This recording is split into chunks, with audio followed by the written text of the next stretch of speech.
तो दोस्तों थंबनेल देख के आप सभी को पता चल ही गया होगा कि ये कहानी एक ऐसे आदमी की है जिसके पालतू कुत्तों को कुछ गुंडों ने बड़ी बेरहमी से मार डाला। लेकिन वो ये नहीं जानता था कि ये आदमी खुद ही एक बहुत बड़ा माफिया है और पूरा अंडरवर्ल्ड इसके नाम से थर थर कांपता है। यह कहानी शुरू होती है जॉन विक नाम के एक आदमी से जो खून से लथपथ अपनी गाड़ी से बाहर निकलता है। वो एक दीवार से सहारे बैठकर अपना फोन निकालता है और फोन में एक वीडियो प्ले करता है। इस वीडियो में उसकी वाइफ हेलन थी जो अब इस दुनिया में नहीं है। वीडियो देखकर जॉन थोड़ा इमोशनल हो जाता है और इसी के साथ यह कहानी शुरू हो जाती है। और फ्लैशबैक में एक सुबह जॉन अपने उदास मन के साथ बिस्तर से उठता है क्योंकि आज उसकी वाइफ का फ्यूनरल है। दरअसल उसकी वाइफ को एक खतरनाक बीमार थी जिसने उसकी जान ले ली। जॉन को आज भी वो दिन याद है जब वो हेलेन से पहली बार मिला था। उसके साथ बिताया हर एक पल जॉन की जिंदगी के सबसे खुशनुमा पल है। लेकिन आज का दिन जॉन की लाइफ का सबसे बुरा दिन होने वाला था क्योंकि उसे एक ऐसे इंसान को अलविदा करना था जिससे वह सबसे ज्यादा प्यार करता है। खैर अपने भारी मन के साथ उसने हेलेन को आखिरी विदाई दी और काफी देर तक वही खड़ा रहा। यहाँ जॉन का एक पुराना साथी उससे मिलने आया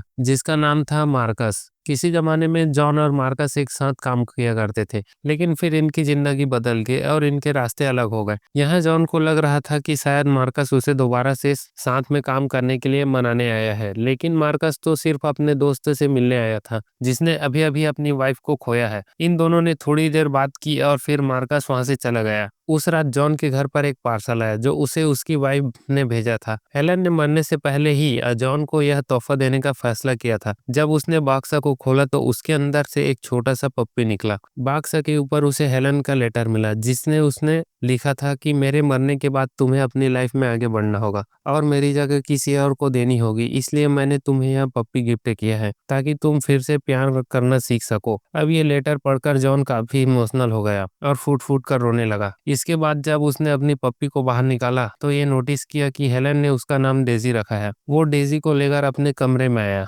और उसके लिए एक छोटा सा बिस्तर लगाया। थोड़ी देर तक वो डेजी के साथ खेलता रहा और फिर सोने चला गया। अगली सुबह जॉन को ये एहसास हुआ कि उसके पास कुत्तों का खाना तो नहीं है। उसने फटाफट से अपनी मस्टैंग निकाली और डेजी को लेकर मार्केट चला गया। रास्ते में वो एक पेट्रोल पंप पर रुका और अपनी गाड़ी में तेल भरने लगा। तभी वहां एक गाड़ी आई जिसके अंदर जोरदार म्यूजिक चल रहा था। गाड़ी से यूसेफ नाम का एक गुंडा बाहर आया जो इस देश के सबसे बड़े गैंगस्टर विगो का बेटा था। यूसेफ के साथ ही दुकान के अंदर चले गए और इधर जॉन से यूसेफ बातें करने लगा। उसने जॉन के मस्टैंग की तारीफ की और उससे उसकी कीमत पूछी। इस पर जॉन ने कहा कि उसकी गाड़ी बिकाऊ नहीं है और वो इसे बेचना नहीं चाहता है। अब गुस्से में यूसेफ जॉन की खिड़की पर आया और उसे रसियन में गाली देने लगा। लेकिन अपने जॉन विक ने भी कोई कच्ची गोलियां नहीं खेली। उसने भी यूसेफ को रसियन में गाली दी और वहां से चला गया। उस रात जब जॉन अपने कमरे में था तब डेजी जोर जोर से भौंकने लगा क्योंकि उसे बाथरूम जाना था। जब जॉन डेजी को लेकर नीचे आया तो उसे दो नकाबपोश वाले लोग दिखे जो उसके घर में घुस आए थे। अभी वो कुछ करता इससे पहले ही एक तीसरे बंदे ने उस पर हमला कर दिया।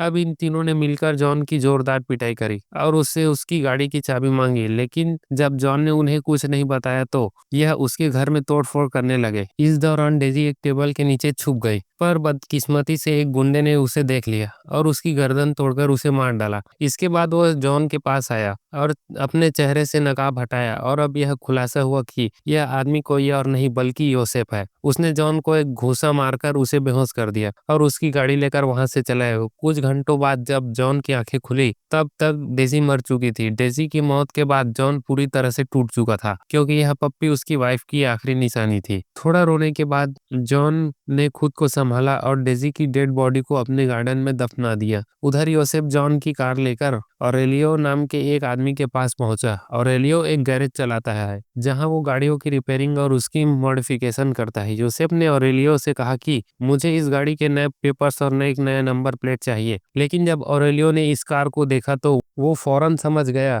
कि यह गाड़ी जॉन विक की है। उसने डरते हुए योसेफ से पूछा कि उसे यह गाड़ी कहाँ से मिली। यहाँ योसेफ ने उसे पूरी बात बताई कि कैसे उसने एक आदमी की गाड़ी चुराई और उसके कुत्ते को उसकी आंखों के सामने मार डाला। अब यह सुनते ही ऑरेलियो ने योसेफ को एक जोरदार थप्पड़ लगाया और उसे अपने गैराज से निकल जाने को कहा। अब गुस्से में आकर यूसेफ ने भी उसे 2-4 बातें सुनाई और वहां से निकल गए। इधर जॉन ने अपनी घर की साफ सफाई की और फौरन ऑरेलियो के गैराज पहुंचा। उसने ऑरेलियो से यूसेफ के बारे में पूछा, जिस पर ऑरेलियो ने बताया कि उसकी गाड़ी यूसेफ ने ही चुराई है और उसके कुत्ते को भी उसी ने मारा है। यह सुनकर जॉन ने ऑरेलियो से एक सेकंड हैंड गाड़ी खरीदी और यूसेफ की तलाश में निकल गया। उस रात ऑरेलियो को विगो नाम की एक माफिया का कॉल आया, जो असल में यूसेफ का बाप था। विगो ऑरेलियो को गालियां बक रहा था क्योंकि उसने उसके बेटे को थप्पड़ मारा था। लेकिन जब ऑरेलियो ने बताया कि यूसेफ ने जॉन विक की गाड़ी चुराई है और तो और उसके कुत्ते को भी मार डाला है, तो वीगो बिल्कुल शांत हो गया और फोन कट कर दिया। जब जॉन विक का नाम सुनते ही वीगो का गुस्सा डर में बदल गया और उसे योसेफ की फिक्र होने लगी। थोड़ी देर बाद जब योसेफ घर लौटा तो वीगो ने उसे अपने पास बुलाया। उसने योसेफ को शराब का ग्लास दिया और फिर उसके पेट में एक जोरदार मुक्का मारा। योसेफ को समझ नहीं आ रहा था कि उसका बाप उसे क्यों धो रहा है। उसने पूछने की कोशिश की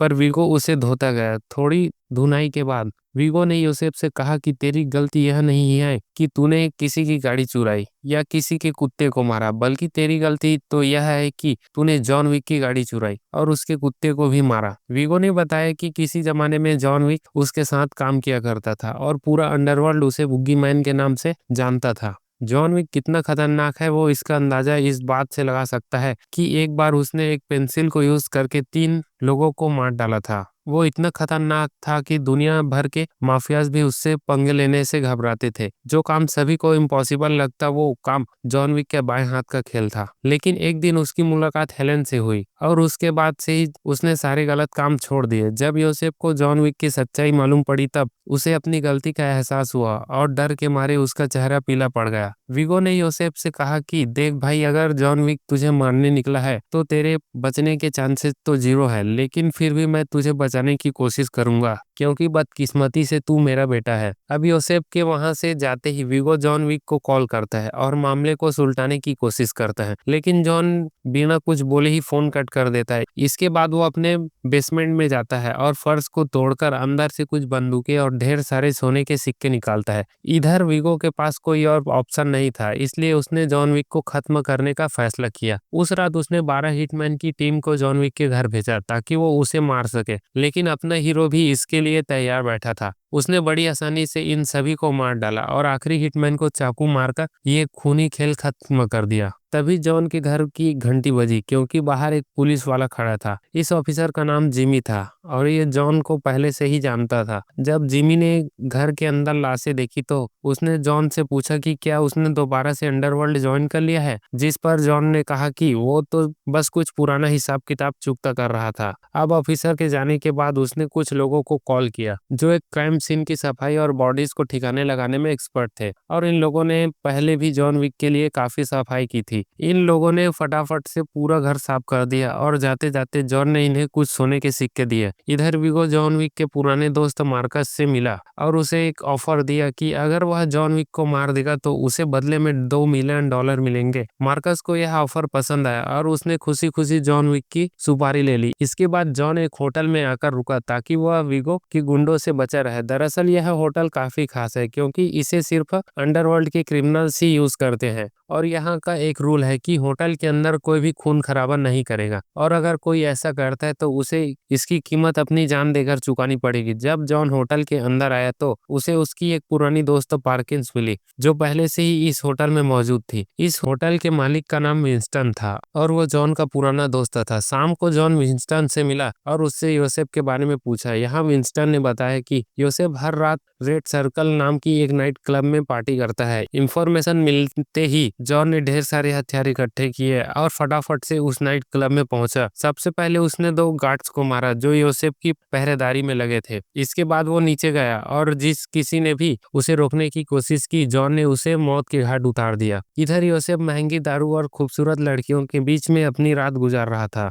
कि तभी वहां जॉन विक पहुंचा। उसके आते ही वहां जोरदार गोलीबारी शुरू हो गई और जॉन ने बड़ी ही सफाई से योसेफ के कई सारे गार्ड्स को मार डाला। हालांकि योसेफ मौका देखकर क्लब से बाहर आ गया और एक गाड़ी में बैठकर वहां से फरार हो गया। इधर जॉन ने उसके एक एक आदमी को चुन चुन कर मारा, लेकिन इस दौरान एक चाकू जॉन विक को लग गया। इसके बाद वह अपने होटल में वापस आया, जहां एक डॉक्टर ने उसकी मरहम पट्टी करी। फिर वह अपने कमरे में गया और थोड़ी शराब पीकर अपने दर्द को आराम दिया। उस रात मार्कस सामने वाली बिल्डिंग के छत पर गया और वहां से जॉन पर निशाना लगाकर बैठ गया। तभी उसने देखा कि कोई चुपके से जॉन के कमरे में घुसने की कोशिश कर रहा था और वह देखते ही उसने जॉन को सावधान करने के लिए गोली चला दी। यह इंसान कोई और नहीं बल्कि जॉन की पुरानी दोस्त पार्किन थी। पार्किन ने जॉन पर कई गोलियां चलाई, लेकिन जॉन बड़ी ही सफाई से उनसे बच गया। यहाँ पार्किंस ने बताया कि अगर मैं तुम्हें इस होटल के अंदर मार दूंगी तो विगो मुझे $4 मिलियन देगा। जल्दी से इनकी हाथापाई शुरू हो गई, लेकिन जॉन ने घायल होने के बावजूद भी पार्किंस को धर दबोचा और उसके सर पर बंदूक लगा दी। यहाँ पार्किंस ने अपनी जान बचाने के लिए जॉन को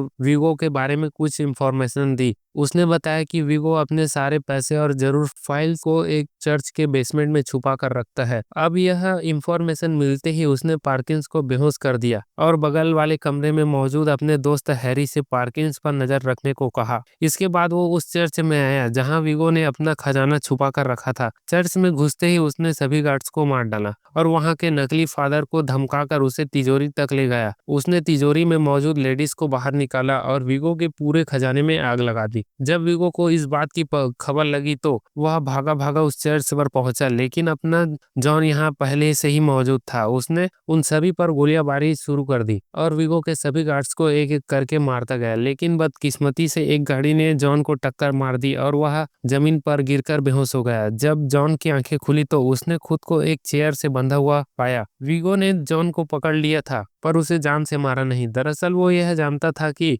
जॉन एक छोटे से कुत्ते के लिए इतना सब कुछ क्यों कर रहा है। इस पर जॉन कहता है कि वो सिर्फ एक नॉर्मल कुत्ता नहीं था बल्कि मेरी वाइफ की आखिरी निशानी थी और यूसेफ ने मुझसे वो भी छीन लिया। वो विगो से कहता है कि अब तेरे पास केवल दो रास्ते हैं, या तो तू मुझे यूसेफ का पता बता दे या फिर उसके साथ साथ तू भी गोली खा। यहाँ विगो ने अपने गुंडों को जॉन को मार डालने का ऑर्डर दिया और खुद वहां से चला गया। इधर ये दोनों गुंडे जॉन को एक प्लास्टिक बैग में दबोचकर उसका दम घोटने लगे। उधर मार्कस सामने वाली बिल्डिंग में ही मौजूद था और ऊपर से ये सब कुछ देख रहा था। उसने समय रहते गोली चला दी और उनमें से एक गार्ड को मार डाला। इधर जॉन ने भी अपना कमाल दिखाया और उस दूसरे गार्ड को चित कर दिया। इसके बाद वो एक बंदूक लेकर बिल्डिंग से बाहर आया और विगो की गाड़ियां पर गोलियां बरसाने लगा। उसने गाड़ियों में मौजूद विगो के सभी गुंडों को मार डाला और फिर विगो से योसेफ का पता पूछा। अब डर के मारे वो जॉन को बता देता है कि मैंने योसेफ को ब्रुकलिन के एक सेफ हाउस में छुपा कर रखा है। इधर योसेफ अपने दोस्त के साथ मजे कर रहा होता है और घर के बाहर कई हथियारबंद